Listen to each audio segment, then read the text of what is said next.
책에는 그림이 안 나와 있는데 갑상선이 이렇게 부은 사람들이 있어요. 어느 지역에 가면 모든 거의 대부분의 사람들이 이 갑상선이 이렇게 부어 있습니다. 어느 목에 지역. 막 쇠끼는 여자들 아니에요? 아니에요. 그런 소리 말기는.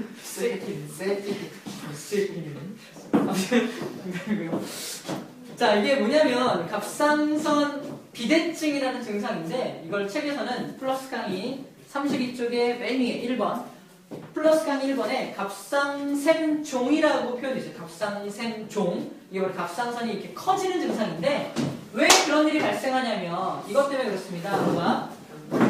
선생님이 이쁘게 칠해놓은 얘 때문에 그래요. 갑상샘을 자극하는 호르몬 있잖아. 얘는 누굴 자극한다고? 갑상샘을 자극합니다. 뿍시 어떻게? 뿍시 자극을 막 한단 말이야. 자극하면 얘가 자극받으면 우리도 여기 한쪽만 피부를 계속 자극해봐. 어떻게 됩니까? 아프고 부어올라요. 부어오릅니다. 진짜 부어올라요? 부어오릅니다. 마찬가지로 얘도 자극당하면 부어오르는 거야. 부어올라서 목이 이렇게 퉁퉁 부어요. 이걸 갑상샘종이라고 하는데 왜 이런 일이 발생하냐면 봐봐. 요 티록신을 만드는 재료가 중요해요. 이거 잘 보세요. 티록신을 만들 때 꼭 뭐가 필요하냐면 아이오딘이라고 하는 재료가 필요합니다. 아이오딘. 옛날 말로는 요오드죠. 요오드. 이게 어디 많이 들어있냐면 천일제염에 많이 들어있어요. 천일제염이 뭐예요? 소금. 소금인데 바닷물을 직접 증발시켜서 만드는 이 소금이 천일제염이잖아. 여기에는 요오드가 많이 들어있어요. 그래서 해조류에도 요오드가 많이 들어있는 편입니다. 그런데 우리나라는 당연히 천일제염 먹죠. 염전에서 만들어서. 하지만 어느 지역 사람들은 바다와 굉장히 거리가 먼 지역의 내륙지방 사람들은 암염이라고 하는 암석이 있어요. 들어본 적 있나요? 네. 암염. 소금으로 된 바위예요. 그걸 캐서 소금을 거기서 먹어요. 맛있겠다. 거기에는 요오드가 없어요. 그래도 좋은 거죠. 중요한 건 요오드가 없으면 뭘 만들지 못한다? 티록신을 만들지 못해. 근데 체온을 상승시키거나 세포호흡을 촉진시키거나 물질 대사를 일으키지 잘 못합니다. 사람들이 조금 다 비리비리합니다. 중요한 건 자, 잘 봐요. 우리 몸에서 선생님 봐. 몸에서 지금 티록신이 필요하다라고 세포들이 난리를 칩니다. 나 지금 에너지가 필요한데 티록신이 안 나와. 난리를 치는 걸 누가 감지합니까? 뇌가 감지합니다. 뇌가 감지해요. 뇌가 감지해서 지금 세포들이 난리를 치네. 그래서 뇌의 시상하부에서 감지를 한 후에 뇌의 간뇌에서 감지를 한 후에 간뇌에서 뇌하수체한테 명령을 내립니다. 뭘 내보내라고? 갑상선 자극 호르몬을 내보내라! 라고 명령을 내립니다. 잘 듣고 있나요? 네. 그리고 갑상샘 자극 호르몬이 나오겠죠. 나와서 얘를 푸시 이렇게 자극을 합니다. 내갑니다. 그럼 여기서 당연히 티록신이 나와야 되는 거죠. 근데 티록신을 만들 수 있어 없어? 없으니까 못 나와요. 못 나오니까 세포들은 계속해서 죽겠다고 하겠죠. 그럼 계속해서 그 신호가 뇌로 올라가겠죠. 뇌에서는 또 갑상선 자극 푸시푸시랍니다.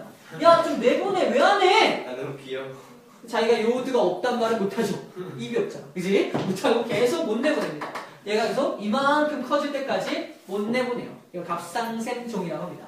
이해되죠? 어떤 경로로 이렇게 부어나는 거. 당연히 아프지. 목소리 안 나와요?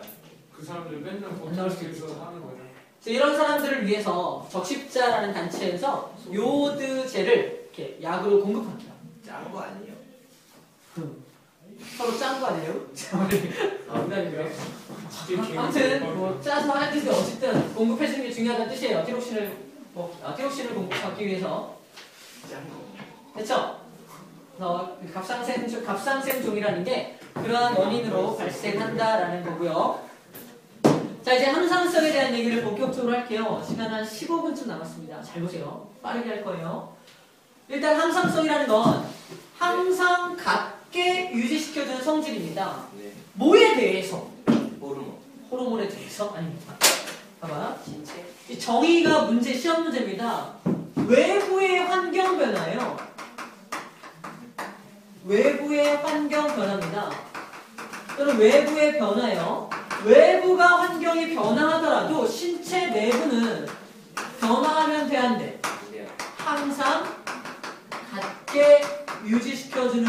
뭐다? 항상성입니다.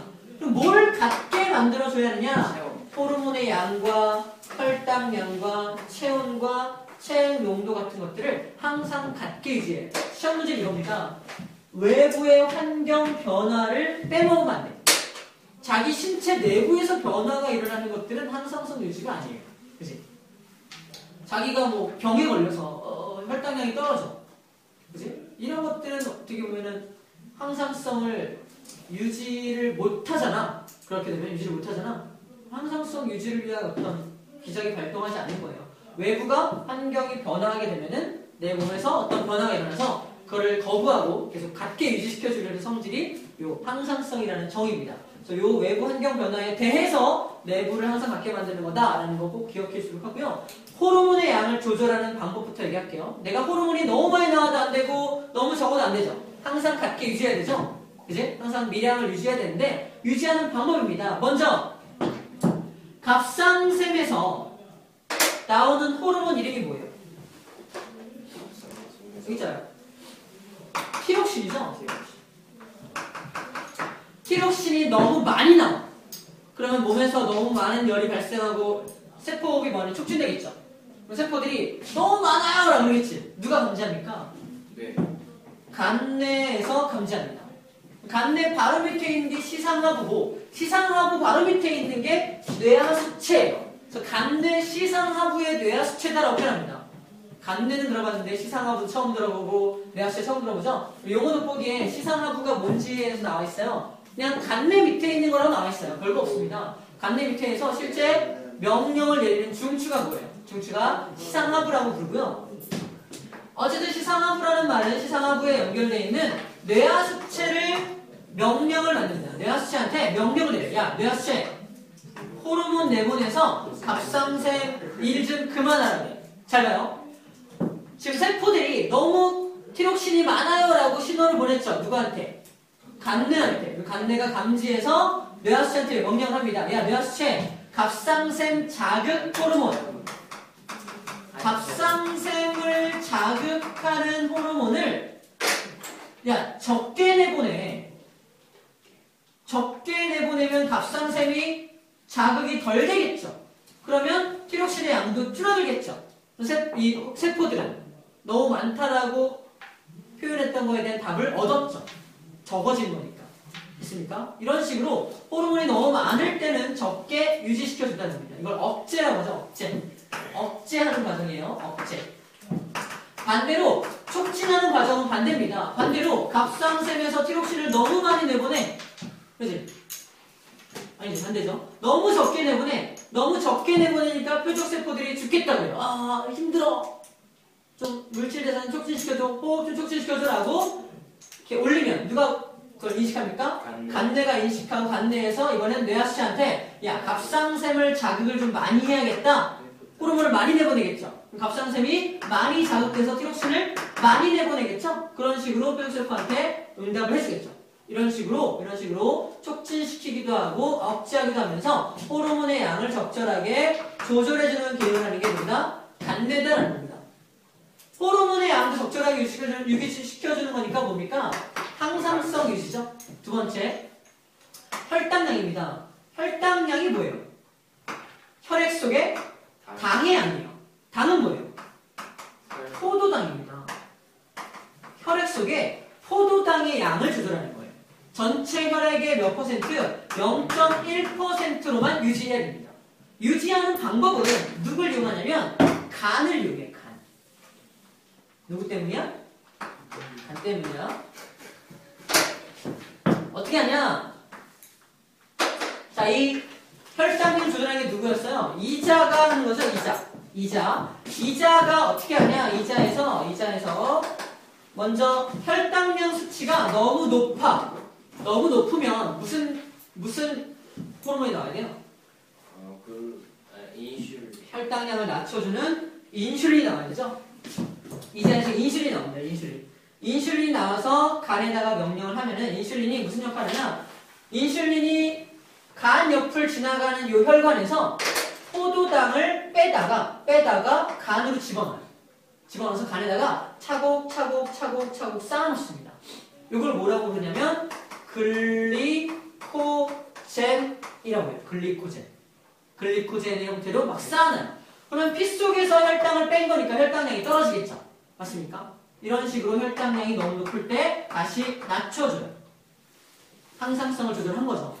간을 이용해서. 반대로 너무 혈당량이 낮아. 그러면 아까 저장해놨던 글리코젠을 다시 피 속으로 넣어주면 되겠죠. 맞습니까? 이 역할을 하는 호르몬이 누구예요? 글루카곤이죠. 글루카곤이란 이름이 왜 만들어졌냐면 글리코젠을 다시 포도당으로 바꾼다라는 뜻입니다. 글루카곤, 글리코젠 이름 비슷한 이유가 얘를 다시 포도당으로 바꾼다는 뜻이에요. 글루카곤이라는 뜻이. 그럼 다시 혈당량이 다시 올라가겠네요. 이런 식으로 혈당량을 조절하는 거예요. 물론 혈당량이 높다 낮다라는 걸 인식하는 건 누구예요? 간뇌죠. 간뇌가 항상 간을 맞춰주는 족주잖아. 간뇌가 인식한 후에 간뇌에서 뇌하수를 통해서 야 인슐린 내보내, 야 글루카곤 내보내 라고 자극을 하겠죠. 맞습니까? 그런 식으로 혈당량을 조절해 준다는 겁니다. 자, 봐. 1번하고 2번 같은 경우는 전부 다 호르몬으로만 내 몸의 항상성을 유지했죠. 맞습니까? 3번이 좀 특이해요. 체온을 조절하는 과정은 잘 보세요. 호르몬도 작용을 하지만 누구도 작용하냐면 신경계도 합세합니다. 이건 왜 그러냐고 보면 되냐면 호르몬 같은 경우는 천천히 지속적으로 일어나게 해주잖아. 그치? 혈당 갑자기 떨어진다 그래서 뭐 큰일 나지 않습니다. 그죠? 다시 이렇게 올리면 돼요. 천천히 올리면 되고 뭐 호르몬의 양도 천천히 올려주면 돼요. 하지만 중요한 건 체온이 급격하게 떨어지면 큰일 납니다. 그죠? 그래서 둘 다 같이 작용해서 빠르게 하면서도 지속적으로 뒷받침해준다 생각하면 돼요. 이해됩니까? 저체온일 때 생각해. 저체온일 때 생각해봅시다. 저체온일 때. 저체온일 때 체온을 올려줘야겠죠? 그럼 호르몬 중에서는 어떤 호르몬이 체온을 올려줘요? 티록신. 그러면 누굴 자극해야 돼? 갑상생 자극 호르몬을 뇌에서 보내줘야겠죠? 그치? 일단 그러면 내가 저체온이다라는 걸 누가 감지해야 돼? 간뇌가 감지합니다.